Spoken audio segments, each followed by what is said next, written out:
બાંગ્લાદેશના ઝેન જી આંદોલનની સફળતા બાદ હવે સોશિયલ મીડિયા પર અનામત હટાઓ નામના નવા રાષ્ટ્રવ્યાપી આંદોલનનો પ્રારંભ થયો છે। જી હા, મહત્વના સમાચાર બાંગ્લાદેશથી જ બાંગ્લાદેશના ઝેન ઝેડ આંદોલનની સફળતા બાદ હવે સોશિયલ મીડિયા પર અનામત હટાઓ નામના નવા રાષ્ટ્રવ્યાપી આંદોલનનો પ્રારંભ થયો છે।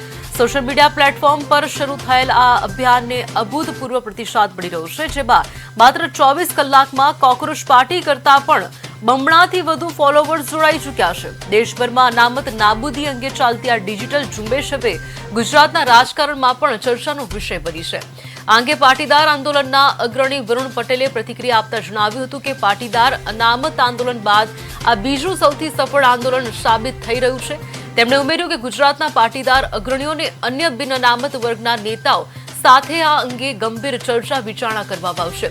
ટૂંક સમયમાં જ ચિંતન બેઠકની તારીખ જાહેર કરાશે અને ચર્ચા બાદ આ માંગણી સાથે દિલ્હીના જંતર મંતર કે સંસદ ભવન સુધી પહોંચવું તે અંગે આગળની રણનીતિ નક્કી કરવામાં આવશે।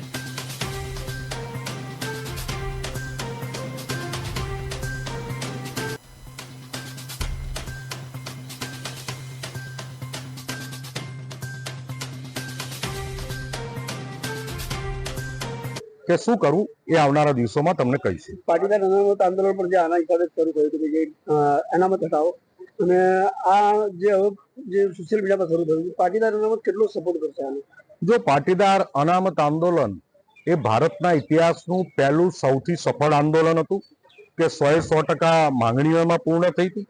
એ પછી આ બીજું દેશનું સફળ આંદોલન કોક્રોચ જનતા પાર્ટીનું છે, એ પણ 100% સફળ રહ્યું છે અને અમે આશાવાદી છીએ કે આ જે રિઝર્વેશનના મુદ્દાને લઈ અને રાષ્ટ્રવ્યાપી જે ચળવળ ચાલુ થઈ અને સરકાર પણ અત્યારે સંવાદના મોડમાં જ, તો સરકાર સંવાદ કરી અને અમારી પણ માંગણી પૂરી